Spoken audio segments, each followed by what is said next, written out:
Welcome to the Jungle Brothers podcast, fam. It's me, Joey, and Tiora in the house. Hi there. We don't have Paulie today because he's downstairs doing a photo shoot.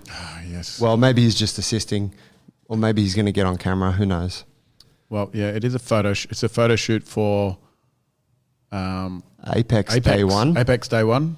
Yep, equipment company. Benny's company. One of our members. He's an owner of this company. They make equipment for training, barbells and shit. Barbells, plates, and they want to do a shoot with Joe Taylor. Who's our weightlifting coach. Yeah, and have asked Paul to be colour and movement in the background. We just need some bodies. You're going to be very out of focus. Just bodies. Foot to pass through frame. And Paul's like, you know what, man? I'm going to take half a day off running this business so I can do that for you. Because I've never been in showbiz and I'm very excited for the opportunity. There'll be a freeze frame in there somewhere. That's right. Where you catch there I am. the glimpse of the side of the face. This is a guy that's and you can been post that shit. over a decade working on like Hollywood level films across the globe. I reckon working with the biggest actors. If you go down there, it'll be moving like lights around and feast doing a coffee run. Yeah. Latte, can I get? Yep, good. Double shot. Okay, Yeah. let me write this down. He'll be right back to like the hand gestures and shit that you use on set that like don't mean anything in the outside world, but it's just like a film thing. And rolling. Oh man, Paulie might join us later on the episode. We got a good topic in store for you guys today. But before that, I'm going to mention two things. We're drinking Panavore coffee. I know I talk about it all the time because we love those guys. They provide the best coffee. It's the sickest cafe. It's in Pagewood, which is about 8 minutes from Botany. Highly suggest you go there, get a coffee, meet Tree, ask for the Joey sandwich. You won't be disappointed. The other thing we have is an event. It's our Coaches Intensive, which is a full weekend, Saturday and a Sunday, two big, like sort of 8 to 9 hour days, where we're going through everything that is in our coaches internship program. So if you've been looking at our internship, which is typically run over 12 weeks, if you've been looking at that and thinking, oh, I'd be interested in that, I'm a coach, or I'm interested in becoming a coach, or I'd like to learn some of whatever those guys are doing, because we're doing some pretty cool stuff. We're going to be teaching it all on that weekend. So if you are interested, get at us, junglebrothers.com, or you can just come through the Instagram at Jungle Brothers Movement. Drop us a line, and then I'll get back in touch with you because I kind of facilitate that thing. Today, my friends, we're talking about how to be in business with friends and not destroy your friendship. This is one that a lot of people have spoken to us about over the years because obviously T, Paul and myself were mates first and foremost, and then we got into business together. And as we all know, Now we're best mates. Now we're so close. It's family. Family. And you can't choose family. Blood ties. That's right. You cannot get out. It's perilous. It is perilous being in business with friends. And we've seen it happen to people that we know. And we've also experienced. It's destroyed families, business. It has. Yeah. Oh, yeah. And usually you can't tear apart families, but there's families that have literally, well, you got the Ogalo, what's that? Ogalo Oporto scenario, and then you got that B-Fit joint that the same shit happened with them. B-Fit? Man, that's right. I mean, there's so many of them. So many. Yeah. It would be kind of fun to go. I heard a good one the other day. There was a fella in the late 19th century, so like 1880 odd. His name was John Harvey Kellogg. And he was a devout Seventh-day Adventist, had very strict religious views and became like a religious surgeon, which basically meant that he was doing surgery on people that had no fucking basis in science whatsoever. But it was the late 1800s, so who gives a shit? With knives or like fake, like all sorts of shit, spiritual one. All sorts of shit. Gosh. Yeah, they were doing psychopath. They were doing like early. They had a like a real thing about never masturbating, and if your child was masturbating, that's it's like whatever satanic behavior. Gosh. And so he lived a life of essentially he had a wife, but they boasted they only had sex to reproduce, and that was it. Everything else was like celibacy. And apparently no jerking off. They would do like early stage female genital mutilation, like horrible things, like really horrible things. But he was doing it, and apparently he was a very good surgeon, but they were doing this stuff. Anyway, a business opportunity came to him some years later when his brother asked him if he wanted to start a cereal company together. And they went and created the Kellogg's Cornflakes Company. Oh. And they created it because his belief as a surgeon and as a doctor of this thing was that like masturbation should be avoided, as should anything with sugar, anything with fat, anything with spice. So all the food that they prescribed and they ate was super bland. So they really liked... And they made cornflakes. They made cornflakes. They really liked grain. They've never changed the recipe since. Well, I don't mind the odd bowl of cornflakes, as you know, Tiora. It's just like a bowl of sugar now, isn't it? Yeah, so his brother recognised that all of these other cereal companies had popped up and that Kellogg's were doing quite well, but he recognised these other companies were coming into the market and they were adding sugar to their cereals and they were getting very popular. And so he said to his brother, the surgeon, was like, we need to innovate. We need to kind of keep up with this. We got to add some sugar. And he's like, absolutely not. This is the product. And it turned out that they kind of fell out a bit. The brother who wanted to add the sugar ended up buying 51% of the shares in the company and forced his crazy surgeon brother out. Wow. Yeah, and now we have Kellogg's Cornflakes. God. Still mutilating people in other ways now. Well, yeah, but you know, well, I can't hate on him as much as I could hate on the surgeon guy. Gross. But there's an interesting example of what can happen between family members going into business. Tiora, tell me how this came about. So because sometimes with the podcast, guys, we get to, it's my job to have the guests scheduled, to have the topics booked, to know what we're talking about. And sometimes I drop the ball on that. And then it gets to like late Thursday, early Friday morning. We record on a Friday morning. And I'm like, fuck, I don't have a topic yet. And I came into the gym today knowing I didn't have a topic, but I was also confident I'd come up with something. And I had something in the back of my mind to give us a bit of context as to how it came about. I think I pissed you off again. Yep. At some point. Yep. And happens quite regularly. And it is usually me either pissing you or Paul off. It doesn't happen the other way around as much. It does happen, don't get me wrong. It's happened. Yeah, it does. And but it is for different reasons, and I think a lot of that's got to do with character. But what transpired was that the language I was using when we were talking about a topic that anytime we're in a creative space, when we're looking at building something new or moving into an area that's a little unknown, there's always, and it doesn't matter what you do in life, there's always an element of anxiety, a little bit of you could say there's a bit of fear in there, a little bit of excitement, and all of these kind of emotions, they charge you, and you want to make the right decision, and you want to make sure that what you're putting forward is heard. And if you're all in the room with that same headspace, then things get more sensitive. And if you're not sensitive to that space, then if you use the wrong language and it can be interpreted the wrong way, or it could be worse, it could be interpreted the right way. But what happened was I used the wrong language with you, and you took that offensively, and here we are today.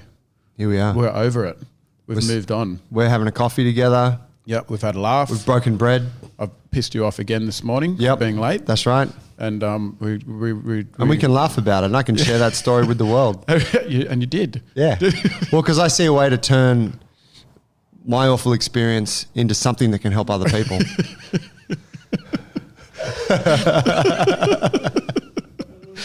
Guys, don't make the same mistake I did. Now is your chance. Right. Yeah. All right, so let's tell them exactly what happened.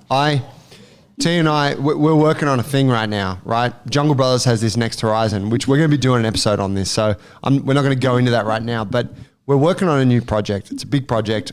T and I are essentially leading. Right now, we're leading the charge on it. Paul was the guy, and now Paul's, all right, he's got to manage the gym. T and I go and do this thing. So there's all this new work that has to happen, and a lot of it's creative. I'd been away for a couple of days, catching up with people who I wanted to consult with, who could give me a little bit of advice on this thing. And so I came back with like, I've got this awesome thing. I'm going to share it with the guys. It's going to be awesome. They're going to see how awesome the work that I've done is, and everyone's going to be happy. So there's already like an ego attachment, I think, in that setting, right? Because I've gone off and done something, and now I'm coming back to show you guys the great work Yeah. I've done. And it was there's effort involved in that. That's right. Yeah. Off your own back. It's not like you're on, not even when we're actually not on the books for this project. And this is the other thing, when you're moving into spaces that, aren't on the payroll, it's not a day-to-day, activity. It's like you're going into this new space. Like, you actually have to take that time out of your own day and then apply it. And it's a big sacrifice. Yeah. So there's sacrifice there as well. And so I've come back to the office and I've brought it to the guys. And how I've been thinking about this thing is I'm going to sit down, tell them, they're going to go, bro, that's so awesome. Well done. Great. What's next? And everyone's happy, right? I'm expecting that. I have expectations, which is my first mistake. Yeah. Right. But that's how we work. And then I bring it in, and then it's met with resistance, and it's met with, it's met with very honest feedback about, well, what about this thing? And have you considered this? And actually, that's not what we agreed on. It's met with really down to earth, honest resistance, which is what's essential to us getting the best outcome. So already I'm like, my expectations have been crushed because I'm not getting what I wanted, right? And in that moment, we should talk on this for a little bit, that this creative space that you referred to, when everyone's trying to kind of crystallize these ideas in their head and share it with the group, and we're trying to form something that really is just an idea. And a uniformed perspective. That's right. Because at the moment, because there's so much grey space, everyone's got their own perspective. That's right. It's so open to like different interpretation. So once it all gets onto a page and you look at it, it's like, well, actually, like, I don't know what I was thinking, but it's not that. Yeah. You know what I mean? But this could happen. I mean, this has happened with us. This could happen if you're writing a program for your gym, right? This could happen if you're trying to decide on a logo. This could happen if you're talking about, I don't know, something that someone posted on social media. Hey, what do you guys think? Like a new merchandise design. Like this is in a sense the creative process amongst like a collaborative creative process, for sure. Amongst leaders of an organization. And what we're detailing is, like, I'm sure if you're in small business, even if you're in a bigger business, you probably can resonate with some of these feelings that we're talking about. But anyways, there's a level of when you propose something, you're actually becoming more vulnerable as well. That's right. Like, you're putting yourself out there. Yeah, you're putting your work on the chopping board, aren't you? Yeah, and with that, there's a piece of yourself that's within that, So you're actually open. You're exposed, So in this moment, there's an intensity that can go up. It depends on the situation, right? Because you could have just said, yeah, mad, love it. And you could have like gone off to your next appointment. Yeah. But you knew it was important. You had time. It didn't meet your expectations. So you're putting your point forward. And then I'm coming back with a rebuttal. Yeah, but what about this? We agreed on this. This is what we said, And so there's this escalation of intensity, which is where a creative discussion does become like a debate. And in a debate, things are somewhat combative. Yeah. Which is not a bad thing. It's I think we can say it's a very necessary thing for us to go through. Like, we've had combative experiences amongst the three of us many times over the years. Yeah. Yeah. And I think there's only been a handful of times where it's gotten out of hand. And I wouldn't even say out of hand, but you know what I mean? What is that? Yeah. Like kind of to the point where the conversation, where we didn't come to a conclusion, I should say, where it's just ended in like, all right, I'm out of this conversation now. I'm too emotionally clouded, Yeah.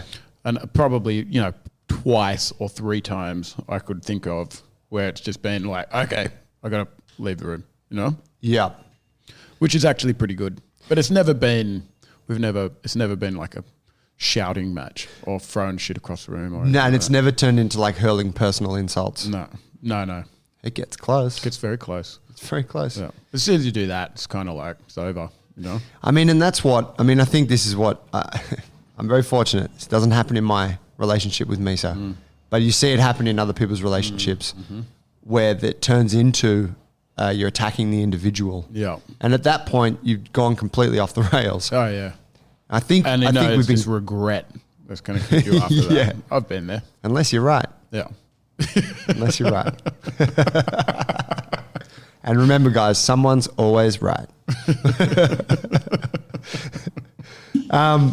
But so it's intense, and it's kind of like treading a knife's edge at that point, because it is intense, and there's so many layers of things to this. There's layers of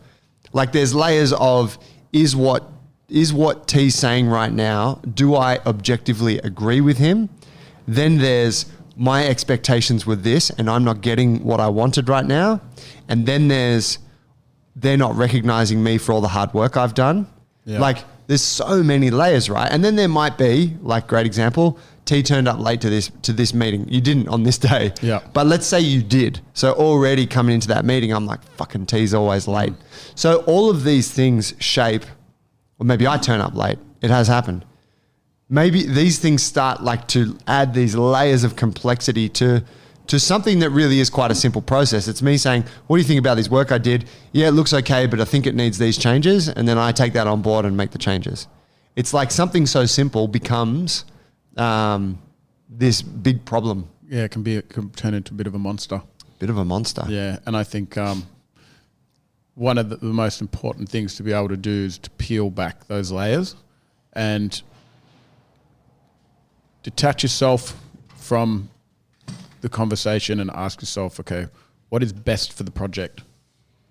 And this is a really hard thing to do, because sometimes you can confuse what is best for the project and what is best for your ego. And those two things are very hard to distinguish the difference between, I find, for myself. Yeah. If I get into this space where I'm like, no, this is the way. If someone comes up with something that's going to make that thing better or different, or if it's different, and I'm so like set on it, to be able to take a big breath and go, oh, you know what, like you're absolutely right. That takes a bit of time, to be able to sift through that. Yeah, and it's not. I mean, you got to say sometimes you can't get to the bottom of it in that moment. No, you gotta just cool it, step away. Yeah, have a sleep, ponder it, and then come back to that, don't you? Yeah, because it's almost like that gives you a chance to kind of put the extra layers aside, and get to a place where you can see clearly. Okay, objectively, what are we talking about? Yeah. Okay, yeah, I do think that's a good idea. So anyway, yeah. No, after you. So we're in this exchange, and so and we're trying to paint the picture of like what we're experiencing in our own minds at this point. And T says to me, it would be foolish to do X. Now he's saying it's a collective, right? So he's saying it would be foolish for us to do this, which makes total sense. Yes, that would be foolish for us to make certain mistakes, to make any mistake, right? Which, and he's pointing out something that I've missed. So he's like, it would be foolish for us to go ahead with that given these reasons. Now, in my mind, because of all the shit that we've been talking about and all the aforementioned layers, what I hear is he's calling my work foolish. He's calling me foolish. And that for me was, it didn't push me over the edge in the moment, but it was something that stuck in my mind, and I'm like, I took personal offense to it. Yeah. So what did I do? Well, you communicated that with me straight away, and I think... after the meeting, right? Yeah. We saw it through. And then that gave me a chance to apologize for upsetting you, and then just reiterate the fact that I would never, ever call your work foolish, or you, or anyone in this space around me, especially for the time and effort they put into their job. And then I would not use that word again. And that was it. And it was such a simple thing, right? I sent T a message afterwards. We finished our meeting. We got to the bottom of it. It was heated. It was like, yep, cool. Okay, done. Thank you. And then I left the gym shortly after, said goodbye. And then I sent T a message, said, hey, man, good outcome today. Thanks for your feedback.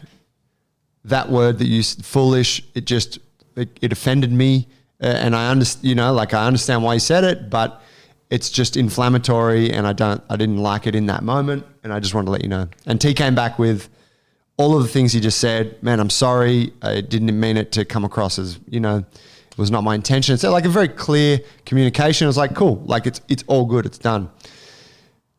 But it's not necessarily easy to send a text like that, is it? No, it's much easier to bury it, and then it builds up, and then over time, these things start to turn like these small collective beats just start to turn into one big bit, and then that just creates resent.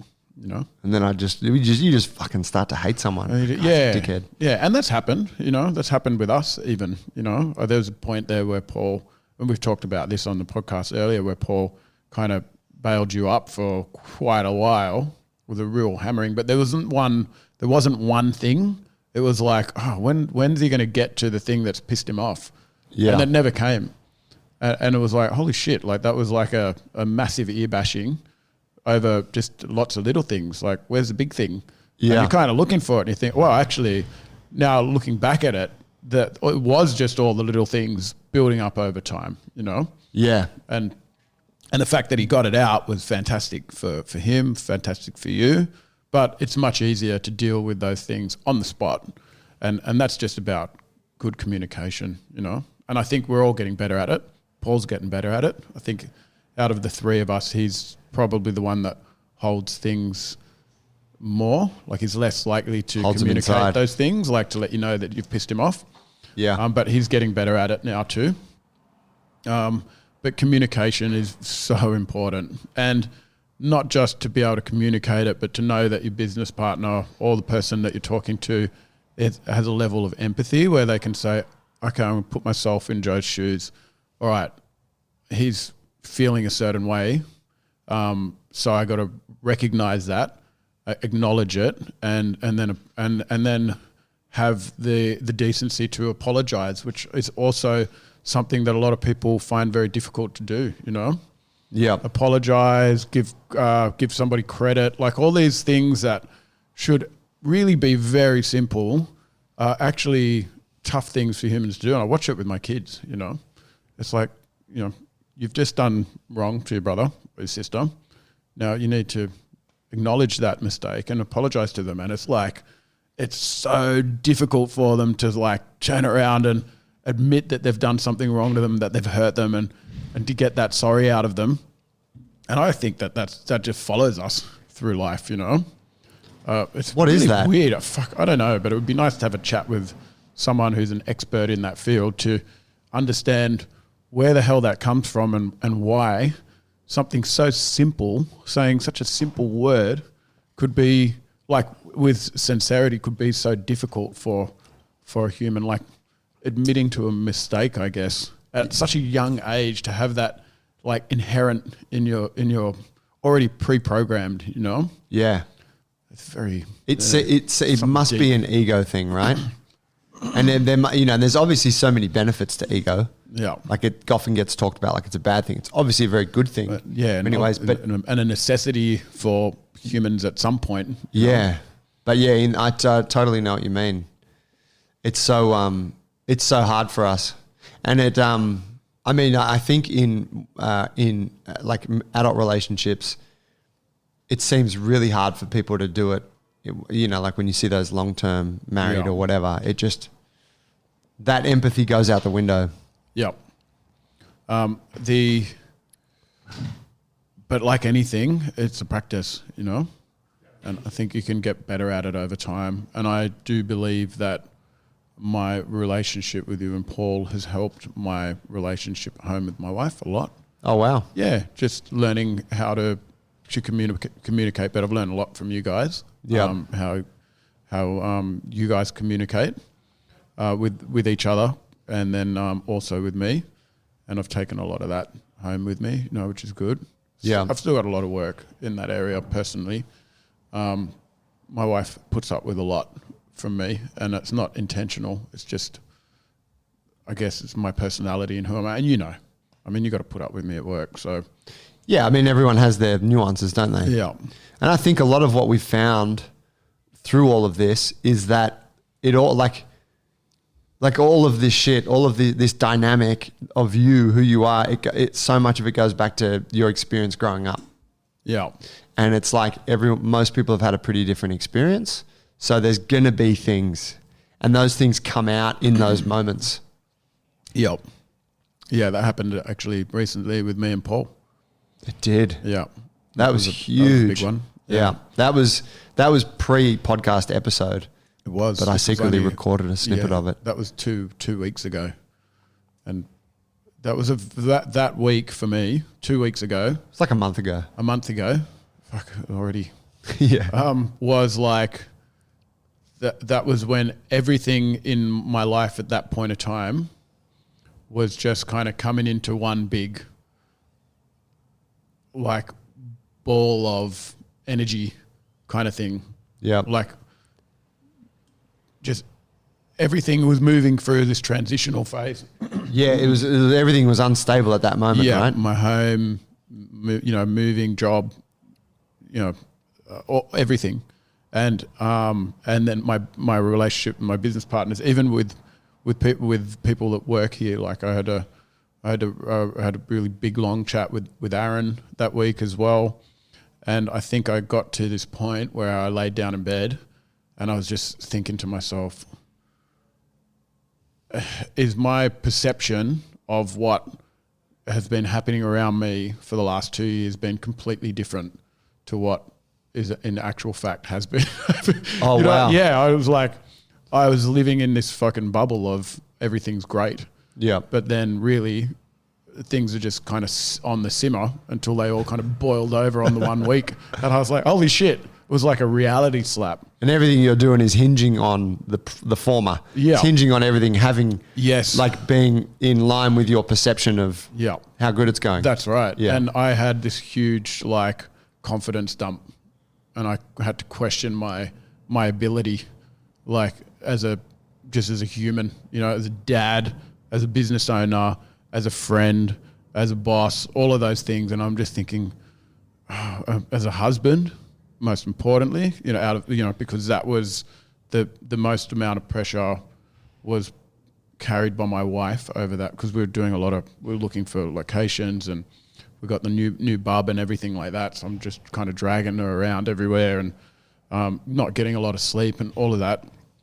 And it was it was a tough week, but we came out of that week, and I had one night where I didn't sleep the whole night. I was just lying there staring at the ceiling. And then that morning, and I went through that confidence dump, and that morning I woke up, I kind of came out of it, and I was like, no, it is not my perception. It is my reality, and we've got to keep moving forward. And it all fell into place. And the week after that, everything it was like a puzzle, and you're at the end of like a puzzle, and then it just goes bang, bang, bang, bang. You put like 4 bits pieced together, and it all just kind of all comes together in one kind of hit. Yeah. You know that feeling? Like it starts chunking in, and it just gets And it's exponentially just like easier. Boom, boom, boom, boom. And then all the cogs felt like in my personal engine were just grinding and coming to a halt. Steam's coming out of this thing. And then all of a sudden, all the cogs just kind of realigned and into a better order than they were before. And then the engine just started cranking over again. And I was like, that was great. It was such a fucking good feeling. It's like when they turn the water back on in Mad Max, Yep. Fury Road. That's And what it felt like. Everyone's got water gushing over them. Yeah. Like, yeah. Yeah. I mean, there was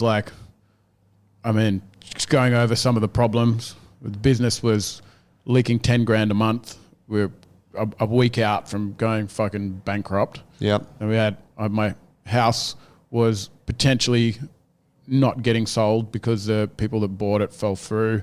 And then they came through at the property that I was looking at was in the middle of being negotiated, and we weren't sure if we were going to get that. And you're talking relocating to a new part of the fucking country. Yeah, new part of the country. And we had the newborn, and then I had my wife who turned around and said, I'm not sure if I even want to move. I'm not, everything's moving so quickly. Oh, wow. And then I had a phone call from people that, like from Aaron, who was, just bringing to my attention that there's things that weren't running in this space well, and then there needs to be some drastic change for him to still feel like he's got a belief in the brand and what we do, and obviously a space for him to move into, and then I had this full week long kind of. It wasn't like it was like this conversation we had, but with Paul, like a feud. But it went for a week. Like a passive aggressive feud. Yeah, it was really and it was Paul doing what he has every right to do, and that was he kind of put me on the witness block a bit, and there was a point there where. How do you mean? Well, I tend to come forward with all these ideas about moving forward, and ideas, and then strategies behind those ideas to push us into places that I believe are going to be where we all want to go. And this in itself is a fucking recipe for disaster, because not disaster, but it can create unrest, because it's like, that's, okay, this is what oh wow, I want to go there, this is going to be great. But no, I'm not thinking about the fact that me wanting to go there just automatically means that you want to go there, and that Paul wants to go there, and that everyone else in this business wants to go there, And then I come forward with these ideas, and I've done this all the time, forever. And I think it just got to the point where Paul was just annoyed at it, Like a toddler that's been dragged around from one thing to another. Yeah, he was pissed. And it got to the point where he's like, and this is what also got me thinking, like questioning myself, was like these decisions and these proposals that you put forward, they have a level of, what did he say? It was, I've forgotten what it was, but he's talking about it was dealing with money, and it was my inability. It was like reckless. It was like a reckless approach to spending, and he was absolutely right. And I created all these fires, and then I come put them out with some new strategy to get out of it. And how long is this going to go on for? Is pretty much what he's saying. Is this going to be our life indefinitely, where T just goes out and blows shitloads of money on big projects and then gets us out of fucking, not going bankrupt with the next project? Time again with, yeah, that's right. Yeah. And it's a question I find myself asking. Yeah. And that was like, and it was, and he's absolutely right. Like, every time I've bought something forward, it's always been something big, and it's always cost a lot of money, and it's always come out of our pocket, and we've been on a minimum wage from the business. We earn within the business for a very long time. Potentially been below minimum wage for a long time. For a long time, and now we're on no wage, you and right. me. And that was another thing that I brought forward. And I think that you can only take so much, before you turn around. I can see how businesses just get to the point where they're like, what, I can't fucking deal with this guy anymore. And I honestly had that in my head. I was thinking, there's a chance that when I go to work on that Monday and propose to Joe that he no longer takes a wage from this business and myself, and we move solely into this next phase, that he might turn around to me and say, you know what, man, like, no, I've had enough, and I don't want to be taken on this fucking roller coaster anymore. And I was really scared of that, to be honest. I was scared that if I lose you guys, then I'm like, fuck, like, and then I was thinking, holy shit, like I'm moving away from you guys anyway. So there's huge safety net. Like I lean on you and Paul hugely, you know, and I don't give you guys enough credit for what you do, and you tolerate me and put up with me, and that's going to be gone, you know. If when I move, it's not going to be as accessible, but if I was to push too hard, then I lose that, you know. It would have been the perfect time for a The breakup. floor gets pulled out from underneath you, you know. And I just thought, fuck, so much can potentially go wrong in my life at this point because business goes under, the house doesn't go through, my relationship off the back of that is going to just suffer immensely. And I just thought, how the fuck did I get into this week of stuff? You know, I had a little bit of a, like, I forgot what I was doing. It was like someone called me downstairs, and it wasn't even a big thing. I think it was a broker or something like that. And I was just sitting outside and I was kind of like taking some big breaths. And I was like, why did that phone call get to me so much? And then I just thought, okay, it's another build up of just little things, you know, turning into one big thing. But what got us through was the fact that we can communicate with each other and empathize with each other, and when we do that, we get through things and we move into this next place, and we have faith in each other, you know. And I think then the end of that week, when everything fell into place and the cogs started turning again, and now we're moving into this next like place. It was a really nice feeling, you know. Yeah. That all kind of fit in together, and I think that's just made, like, those moments that we have, and we have them, you know, irregularly and regularly in small bits, and then we have these big bits, have only made our relationships stronger. Yeah, every time. And they're really, I you know, reliving that, you talking through that sort of process of, you know, the last sort of month or whatever it was, I don't think there's any way you can avoid that stuff. Like No, if you you don't are, want to. No, and if you are growing and evolving with your business and innovating and doing new things, it can't be smooth sailing. No. But that then means that you have to be good at managing the relationship between you all, because it is very easy to let it fall apart.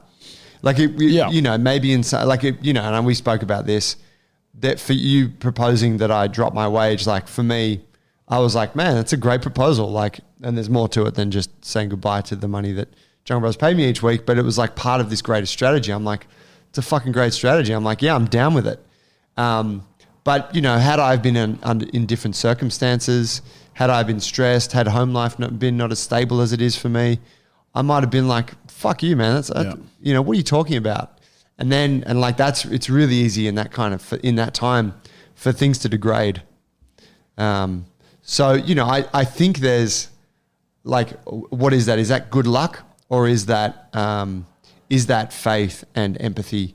Yeah. And the ability to see when someone has a good vision? I think it's the latter. I think that you made that decision because you're like, I think Joey's going to be okay with this. And I think that this idea that I've come up with is a good one. Yeah. And you were able to, you know, present it / sell it in a way that showed the value of it to me and to Paul. Yeah. So I was like, all right, let's go. Yeah. And we pushed through with it. Oh, we said we will go through with it, but then there was more resistance from Paul, and I was really confused because I thought that he would be happy with the outcome, because it worked well in his favor, and it was what he kind of had mentioned he wanted to do and where he wanted to be, and he's going to be running this space. He is now, actually. Paul's the GM. Paul is the guy of Jay Butney. And and he wasn't. But we found out later that, well, we talked about it, and I think the end of that week, it all came to a head, and that's when we were talking before the podcast, and then it all started coming out, and all like of it. Torrent. Yeah, it was all came back to the way I was communicating with him. It had nothing to do with the strategies or the big ideas or any of that. It was just the way that I was talking to him was getting a negative effect out of him. And this, again, like to be able to sit down with your business partner and tell them about your childhood, about the way that you've been talked to when you were younger by certain people have created, this or gives this negative emotional response, just like using the word foolish for you. And to be able to say that to the person in front of you, just try to talk to me a little different, it's going to have a much better effect. And that it all made sense after that, you know. So I think my relationship with Paul and the way I communicate with him, I wish I knew 5 years ago, you know. Yeah, but not to lay all that on you either, because remember there was things. Yeah, that he brought up. I had some huge insecurities Right. with the way we were communicating. Yeah, like and it was frustration that would come from the back of that. Yeah, so it wasn't necessarily, and this is the thing, it's not the double whammy. It's not necessarily like your approach was wrong, Yeah, so change your approach. It's like, no. Your approach like is whatever it is. This is all very subjective, yeah, right? But because of my experience of life, something about how you're coming at me right now is grinding my gears. yeah. And that's different with every person. Yes, that's right. So like I think the beauty of that, of the outcome of that was that Paul was able to identify why am I so fucking irritated by what he's doing right now? Yeah, And you were also able to go, why am I so fucking irritated that Paul's behaving the way he is? Yeah. And you guys got up to Paul and was like, oh, okay, and now I understand more about you. yeah, So I can work with you better. I can be a better friend, better business partner. yes. And I think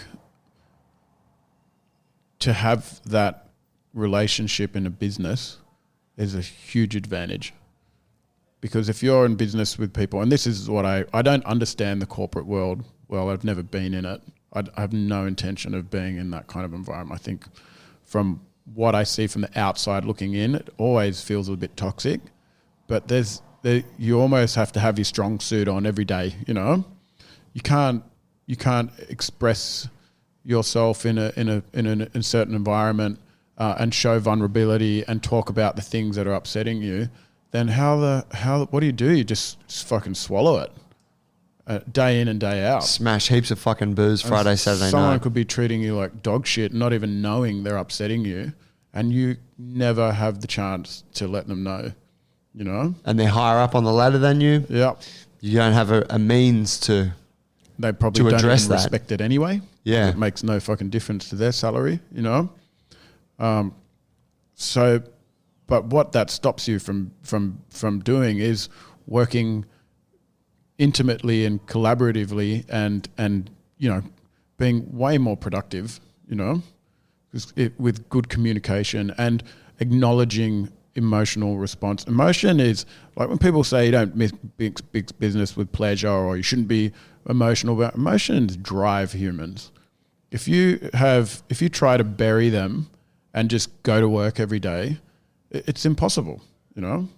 Like the emotional drive is so much more powerful than any fucking salary, than any, you know, car or whatever it is that's like incentive. Like if your incentive is emotional, then, and it's a positive emotional response, you'll fucking work 24/7 and you'll love it, you know? Yeah.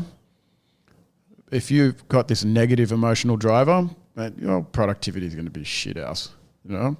You ain't coming up with anything creative, that's for sure. Yeah, that's right.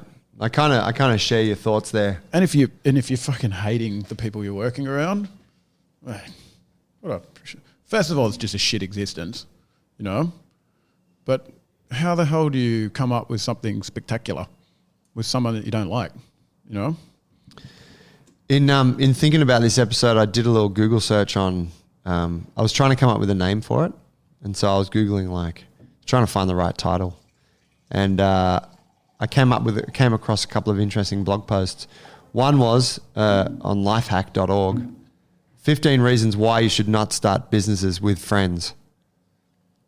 And I went and I thought, I'll go into this and see what's up. And then I thought, I'll read a couple of them to T and we'll just comment on them. The first one was, Friendship does not translate into business compatibility. Oh. It's tempting to believe that your existing relationship will easily translate into successful commercial union. This is rarely the case. It's a very good point. And I think it doesn't, right? Just because you are close with someone and maybe you share similar values about things in life doesn't mean you're going to go well in business together. No, not at all. No. There's heaps of friends that I would never do business with, ever. Yes. But tell me, it could have worked out differently for us, you know? Yeah. 2-3 years down the track, it might have, you know, you might have seen a side of, one of us might have seen a side of someone else that was like, oh, I didn't know. Yeah. That when the heat was on, that's what they become. And also when money's involved. Yeah. This becomes a thing as well. We knew that from the beginning, like there's traps there. And we dealt with that by making everything black and white from the beginning. And one of them, I think, is the most important strategic moves that we made from the beginning was to get this business evenly balanced between three. Because equal shareholding with your business partner is so important. This 20% to 30% to 50% or whatever the fuck it is, it doesn't work. You know, as far as I've seen in the past with others, how the hell do you measure 20% of work capacity? That's right. You just can't. And that's the thing. That's the problem with that is if you're putting your life on the line to do this business and you're putting every day in the best effort you can, how do you know that, like, what is, like, if you're doing 50%, you got 50% ownership and your partner's got 25, how do you equate if they're doing 25% of the work? That's right. Whereas if you split it, if you all agree you're here to make the best out of this thing, you split it evenly, everyone gives everything they can. Yep. It's the most simplest way to go forward. In the areas that they are best at. And if you don't have that balance, also when it comes to decision making, you have 20% of the voice. You can't measure that.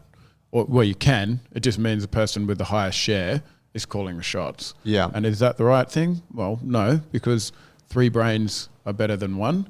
Sure, there's going to be one person that might be coming up with strategies and doing more of the proposing, but it has to be, you want people to question you, to challenge you, to scrutinize whatever it is that you're doing. So that final decision of how you move forward is the best decision that you can potentially come up with a group of individuals, instead of stifling at someone else's voice and then imposing the one approach, you know, dictatorship style.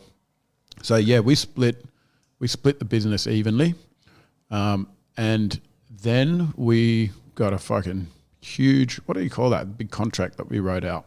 Shareholder agreement. Was official great. Business shit. Yeah, and we've never looked at it since. No. But it was literally every question of how we deal with any scenario that could potentially go wrong, and it was all there, and we just wrote it out. Yeah. So we knew, you know, if someone wants to pull out, this is the process. If somebody's, you know, exit strategies, all of that. If this happens, if that happens, and you can download one off the net, fucking like 50 pages long, and it's the most tedious, fucking boringest, like. Yeah, but it's important. It's important. It's your contract essentially. Yeah, and you usually pay a lawyer to hold on to it. We didn't do that. We just chucked it in a safe and have enough, faith in each other's integrity to just follow through with what was on there. And that kind of laid the foundation, those two exercises, you know. That didn't come immediately. We were doing business before that. Yeah, and it was all a bit messy. But it was a fucking mess. But yeah, doing that was the first step in us officiating this thing. And that was when we formed a company. Yeah. And then when you're a company, you have a company bank account, and then it's like, okay, got to do this official shareholder agreement. It's part of being a company. It's a really good exercise to do. Going into business with friends, you can just do it as a partnership. Yeah. And like just staying in a partnership can create problems. Yeah. Because there's no clear lines drawn about who owns. It's just a verbal agreement. Yeah. Okay, let's do this thing, and that's all. It's a good place to start because it doesn't cost you anything to start a partnership. But to go out and what do they call it? Incorporate to become a company it is worthwhile. Once you're like, okay, we're doing this. This Yeah. is full time for us.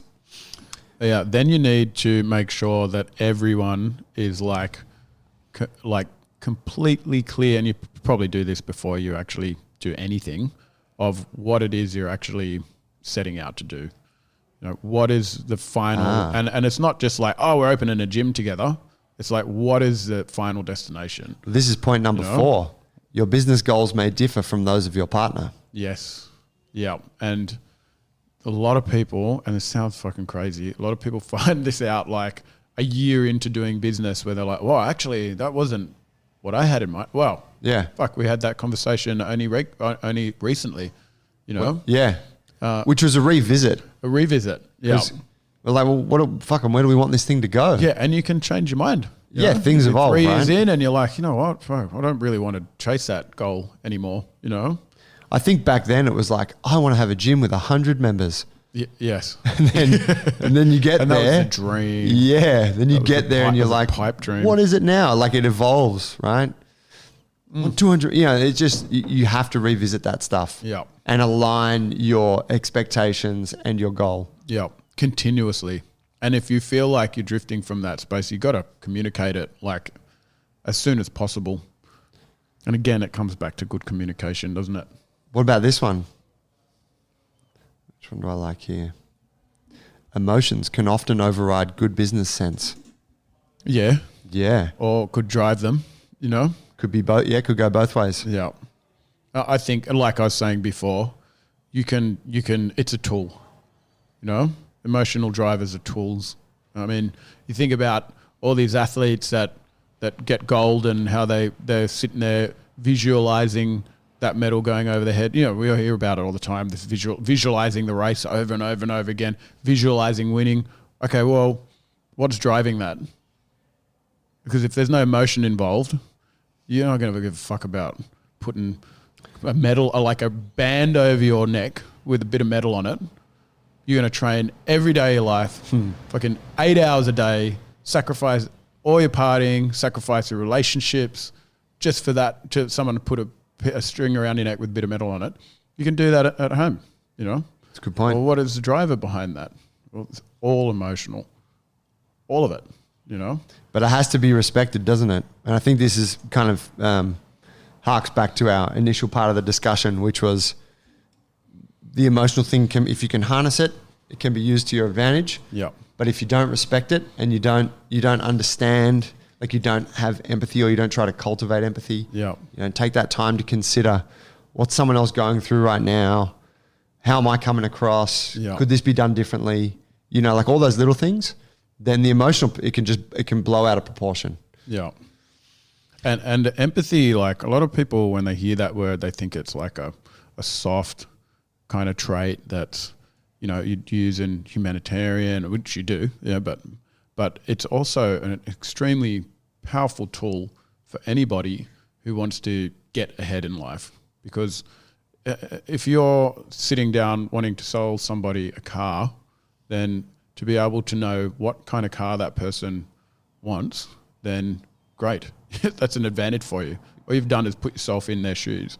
If someone's got the shits with you, they're complaining about your product, then being able to put yourself in their shoes and, oh God, that would feel like shit. All right, I'm going to go out of my way to make sure we fix this, If you can't do that, then with your business partner, if you can't kind of put yourself in their shoes and think, oh, I've been a real fucking ass to this guy, and I have to rectify it, then it's going to break your business without a doubt, What about this one? It can be hard to appraise your partner's performance. This can cause a significant issue when friends and family members partner in business. More specifically, it often leaves faults unaddressed and causes operational issues to continue longer than they should. It's a great point. That's a personal problem. You could have that with anyone. You could, but there's specific things we do to bring this about, because we're all so busy that making time to say, hey team, man, really good job on the sales you did this week. Like, awesome. Making time to do that can just not get made. And it doesn't necessarily Becomes an mean expectation, doesn't it? Yeah, that the appreciation's not there, but it can mean that the person who's doing the good work doesn't get any appraisal for it. Yeah. And then that can, turn into resentment. Real simple thing. We start all of our meetings with, we have a weekly meeting between the owners of the business, and we have wins where we talk about wins that we've had in the past week. Yeah. So achievements of our own, and it's kind of hard sometimes. You don't want to put anything forward, but it's like, okay, no, put this thing for. I did a really good job of this last week. Here's my result, and then we give feedback. And the wins is a chance for other people to go, man, well done. That's so good. You did an awesome job on that. Yeah. It's like, great. And that happens every 7 days. Yes. At the least. Yeah. And then the feedback piece could be.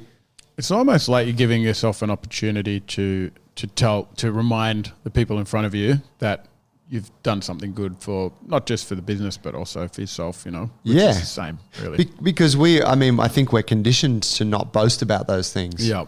But then it's like, well, you're putting in all this fucking work. Like, this is the emotional aspect of it. You're doing all this stuff. You deserve some recognition. Yeah. And if that means you're going to do a better job, then great, let's get some recognition going. Yes. Because we're all trying to do the best we can here. Yeah. The feedback piece, that is kind of more relevant to that last point where talking about it can be hard to tell people what you really think of them. But those two things at the beginning of a meeting, which can seem kind of benign, are actually pivotal, I believe, to us and our success as a collective. Yes. In us being able to stay cool with each other and move forward. Yeah, feedback is, when we first started giving each other feedback, I don't even know how it came about, but I got it from the that seminar that I did. Yeah, that was great. And I came back. Game changer for us. Yeah, it was like you got to give feedback. It's got to be. I was so nervous. Oh man! Like to the point where I was like stuttering and having heart palpitations, try to tell you and Paul something that was would be very minor for me to deliver. Now, I wouldn't even think about it. Just be like, okay, there's feedback. It would be over nothing. Yeah, really. yeah. Like maybe the bathroom or some shit wasn't cleaned properly. Yeah. You know what I mean? Or like, hey man, I could see you doing your PT session the other day and I thought you had your hands in your pockets too much. Yeah. I've gotten that piece of feedback once. And I mean, how fucking stupid does that sound to someone listening? Yeah. Had your hands in your pockets too much. Yeah. But every day that I've done PT since, I've had in my mind, don't put your hands in your pockets. Yeah. Yeah. It's like, wow, how great that someone brought that to my attention. Yeah. And I think that cold hands. helps like forge you, makes you better at what you do. That awareness stuff that's the self-awareness thing that you talk about a lot. When you have good self-awareness, just to be able to, it's been such a powerful tool for us, and we use it now with all of our coaches, like every single week, every single meeting. And it's such a culture now that all of them feel very comfortable in delivering feedback. I mean, we had this week Aaron giving some feedback to the jiu-jitsu just community within the gym, and it went for fucking 20 minutes. Oh wow! Yeah, and it was just a to and fro, and it was a back and forth, and JT was chatting with Aaron, and the same kind of thing, where you defend your position, but you're also open to making changes and acknowledging each other and practicing empathy. All of that was in there, subconsciously. And then at the end, everyone's having a laugh. Yeah. And there's a conclusion and action taken off the back of it. And it was great. Az, who's actually sitting in the room right now, I've noticed him get exceptionally good at the feedback piece. Yeah, I think he looks forward to it. He's become a bit of a barbarian with the feedback. Like, who's going to get it this week? But he loves giving it to you. Oh, he loves it. I enjoy it. You love immensely. it. Yeah. I sit back, put my arms up. I just take it. I just take it. It's great. But it is so powerful, and I think the thing to remind yourself of there is that if, as an organization, you are committed to doing the best job you can, then the members of that organization must be open to feedback. Yeah. Like, it's as simple as that. It's like, put your personal feelings aside, have the confidence to hear what someone's telling you, sift through your own emotions, process it objectively, and go, yeah, okay, I can take that on board. Thank you for bringing that to my attention. Yeah. Because that is at the heart of the collective evolving and becoming better. Yeah, that's right. And again, that cultural space, I think that just knowing that that's part of your week, it just makes you perform. You actually perform better because you know if you don't, someone's going to call you out on it. You know. Yeah. I think it's great. I think that's a good place for us to wrap it. There's a lot in that. Yeah, it could go on forever. Yeah, I there's a lot of good takeaways in that. But I think, if you're someone that's out there, you're in small business, maybe you're a PT and you're talking to one of your other mates who's a PT and you're like, we should open a gym, man. You seen that Jungle Brothers place? We should do that. Yeah. And it's cool. Like that's the kernel, to steal that from Kellogg's. Yeah. That's the kernel of, what a business can become. But you have to, if you can adopt these kind of simple structures from the beginning, simple structures like, let's get comfortable with the act of giving ourselves very open feedback, and communicating very clearly about open lines communication, what you need. Yeah. Don't be afraid to express vulnerability, and don't take advantage of someone's vulnerability either. And knowing that iron sharpens iron, Yes. Nurturing your relationships within your business is always a much nicer place to work in, even, and then and then communicate. Don't stop communicating. And you know what? I think on the self-awareness piece, it can be hard to figure out what needs to be said or maybe what offended you. But I think the easiest thing you can do is if you come away from an exchange with your partner, business partner or otherwise, and something doesn't feel good, something doesn't sit right, spend some time processing that and find out what it is that's making you feel that way. Yeah. Because that will be the thing. You'll be like, oh, you said a thing that irritated me and this is what it was. And you're more than likely going to realize it's absolutely nothing. Yeah. But if you shut that off and you don't try to process that thing, then you never get to the bottom of it and then nothing ever evolves. Yeah, and don't be afraid to talk about it, Yeah. And really, at the end of the day, if you've gone into business with someone, there's a reason for that. That person, you have a relationship with them. There's a bond there. There's potential there. You've seen it.